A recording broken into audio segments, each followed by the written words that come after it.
घोष है वो कम होने का नाम नहीं ले रहा है। जतिन, आप ग्राउंड जीरो से एक एक जानकारी पहुंचा रहे हैं। फिलहाल के लिए शुक्रिया। एक बड़ी खबर अपने दर्शकों को बता दें, संदीप घोष से सीबीआई की पूछताछ कोलकाता सीबीआई दफ्तर में हो रही है पूछताछ। डॉक्टर मर्डर केस में ये पूछताछ हो रही है। पिछले कई दिनों से लगातार संदीप घोष से पूछताछ चल रही है सीबीआई के द्वारा।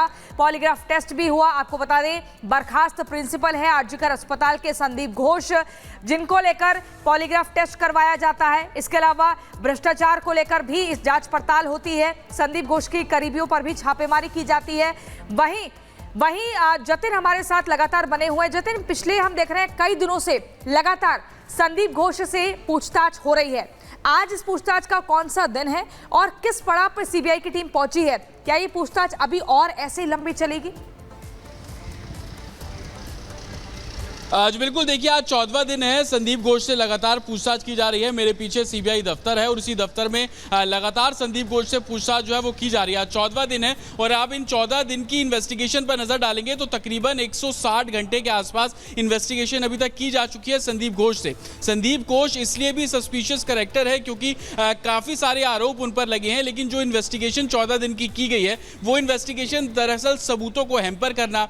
बतौर प्रिंसिपल उन्होंने इंसिडेंट को लेकर क्या कुछ कार्रवाई की, इसको लेकर संदीप घोष से लगातार इन्वेस्टिगेशन सीबीआई की जा रही है। पॉलीग्राफी टेस्ट कराया गया, उसको एनालाइज कराया गया और उसके बाद जिन जिन बातों पर कॉन्ट्रडिक्ट सीबीआई को लग रहा है, और यही कारण है कि 14 दिन लगातार संदीप घोष से पूछताछ जो है वो की जा रही है। कल आपने देखा कि एक तरफ संदीप घोष से पूछताछ की जा रही थी तो दूसरी तरफ सीबीआई की टीम उसी आरजीकर मेडिकल कॉलेज के मॉर्चरी में पहुंची जहां पर जो पीड़िता है उसका शव को रखा गया था। वहां के लोगों के भी स्टेटमेंट जो है वो रिकॉर्ड किए गए। दरअसल सीबीआई दोनों तरफ से संदीप घोष पर शिकंजा कस रही है। एक तरफ सीबीआई ने एक अलग एफआईआर दर्ज की थी भ्रष्टाचार को लेकर, उसको लेकर भी इन्वेस्टिगेशन की जा रही है और दूसरी तरफ बतौर प्रिंसिपल इस इंसिडेंट को लेकर जो कार्रवाई की जानी चाहिए थी वो कार्रवाई उनके द्वारा नहीं की गई। और लगातार वो वीडियो भी सामने आए जिसमें उसी सेमिनार हॉल के अंदर वो खुद खड़े नजर आ रहे हैं, भीड़ खड़ी नजर आ रही है, पुलिस खड़ी नजर आ रही है। तो क्यों उसको इंटैक्ट नहीं किया गया था? ये तमाम ऐसे सवाल है जिसको लेकर अभी सीबीआई को कोई क्लियरिटी नहीं है और यही कारण है कि 14 दिन लगातार हो गए हैं। संदीप घोष पर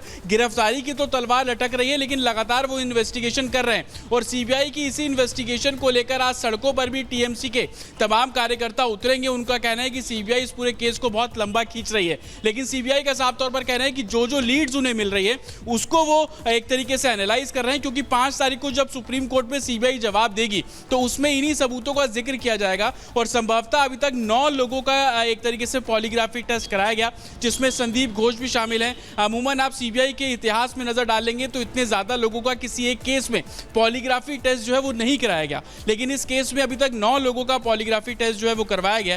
कहीं ना कहीं इस केस की ग्रेविटी को और भी ज्यादा महत्वपूर्ण बना देता है कि आखिरकार जो अनसुलझे सवाल हैं, जवाब है, जिसको लेकर अभी तक सीबीआई कुछ क्लियर नहीं कर पा रही है। पॉलीग्राफी टेस्ट को एनालाइज करा रही है, डीएनए रिपोर्ट को उसको एम्स से कंसल्ट करवाया जा रहा है ताकि इस केस में कुछ ऐसा ना हो जो छूट गया हो जिसको लेकर आगे जाकर इन्वेस्टिगेशन करना पड़े। यही कारण है कि आज 14वां दिन है। संदीप घोष से लगातार जो पूछताछ है वो की जा रही है और आगे भी जो फैक्ट्स होंगे उसको ठीक है जतिन, देखिए नजर बना के रखिए, तमाम अपडेट्स आपसे लेते रहेंगे, लेकिन कई सवाल उठ रहे हैं कि आखिर सच्चाई कब तक सामने आएगी। इस खबर पर लगातार हम अपडेट आप तक पहुंचाते रहेंगे। फिलहाल खबरों में आगे बढ़ते हैं। बड़ी खबर इस वक्त सामने आ रही है, हरियाणा बीजेपी की उम्मीदवारों की पहली लिस्ट आ सकती है। आज पीसी की बैठक हुई और बैठक में कई नामों पर चर्चा और खबर यह मिल रही है कि आज 55 नामों की लिस्ट जो है बीजेपी जारी कर सकती है। किसे टिकट दिया गया है, किसका पत्ता इस बार साफ हुआ है, इस पर सबकी निगाहें टिकी हुई है, क्योंकि हरियाणा विधानसभा चुनाव के लिए लगातार बीजेपी की जो रणनीति है वो देखने को मिल रही है। जो लोकसभा में हुआ उसे रिपीट बीजेपी नहीं करना चाहती है और यही वजह है कि फूंक कर बीजेपी इस वक्त कदम रखती हुई नजर आ रही है। और आपको बता दें कि आज पहली लिस्ट आना जो है, ये कहा जा सकता है कि आज पहली लिस्ट जो है वो आएगी। किसे इस बार चुनावी मैदान में उतारा जाएगा, इस पर सबकी निगाहें टिकी है। देखिए 55 नाम तय माने जा रहे हैं। गणेश इस वक्त हमारे साथ जुड़े हुए हैं। 55 नाम तय माने जा रहे हैं, आज पहली लिस्ट आ सकती है। इस फेरिस्त में कौन कौन है? देखिए, कल हरियाणा को लेकर जिस तरीके से विधानसभा चुनाव है, आगामी दिनों में तारीख की घोषणा कर दी गई है। कल बीजेपी के जो राष्ट्रीय अध्यक्ष जेपी नड्डा के आवास पर हरियाणा कोर ग्रुप की बैठक करीबन 6.25 घंटे की बैठक चलती है। फिर देर शाम बीजेपी मुख्यालय में केंद्रीय चुनाव समिति की बैठक चलती है। लगभग 2 से ढाई घंटे तक वो बैठक चलती है। इस बैठक के बाद अब कयास ये लगाया जा रहा है कि 40 से 50 नाम की पहली सूची आज किसी भी वक्त जारी की जा सकती है। महत्वपूर्ण नाम ये होंगे कि जो पूर्व सांसद है, जो मौजूदा, उनके भी टिकट दिया जा सकता है। साथ ही कई ऐसे नाम होंगे जो आपको चौंका भी सकते हैं इस सूची के अंदर। यूँ अगर नामों की बात करूं तो अरविंद शर्मा का भी नाम हो सकता है, सुनीता दुग्गल का नाम भी हो सकता है, इसमें श्रुति शर्मा हो सकता है, संजय भाटिया, ये जो पूर्व सांसद है उनकी टिकट देने की यहाँ पर जो चर्चा चल रही है कि उन्हें विधानसभा चुनाव लड़ाया जा सकता है। साथ ही अगर बात किया जाए तो एक जो नाम पता चल रहा है कि अनिल विज को टिकट देने की यहाँ पर बात सामने आ रही है। जो मौजूदा मुख्यमंत्री नायब सिंह सैनी, उनकी सीट बदलने की बात सामने आ रही है। लेकिन ये जो देखने वाली बात होगी जब कुछ ही देर बाद जो पहली बीजेपी के हरियाणा को लेकर सूची जारी होगी, कौन किसे टिकट कहां से मिलता है, ये उसमें साफ हो जाएगा। जी बिल्कुल गणेश, आप महत्वपूर्ण जानकारी दे रहे हैं। 55 नाम लगभग तय माने जा रहे हैं। 90 विधानसभा सीटें हैं, एक चरण में चुनाव होना है। लेकिन इसी बीच दर्शकों को बता देते हैं कि अनिल विज का इस पूरे मामले पर क्या कुछ कहना है।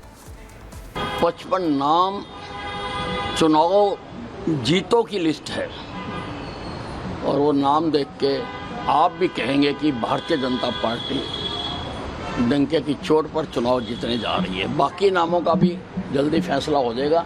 लिस्ट तो शायद देखो जब केंद्रीय नेतृत्व चाहेगा वो आउट करेगा, लेकिन बीजेपी तीसरी बार फिर जीतने जा रही है। गणेश, देखिए आज सबकी निगाहें टिकी हुई है लिस्ट पर कि आखिर किसे टिकट दिया जाता है, किसका पत्ता साफ किया जाता है। लेकिन बीजेपी इस बार क्या स्ट्रैटेजी फिट करने की कोशिश कर रही है? हरियाणा विधानसभा चुनाव में क्या देख रही है जिसके तहत उम्मीदवारों को इस बार चुनावी मैदान में उतारा जा सकता है?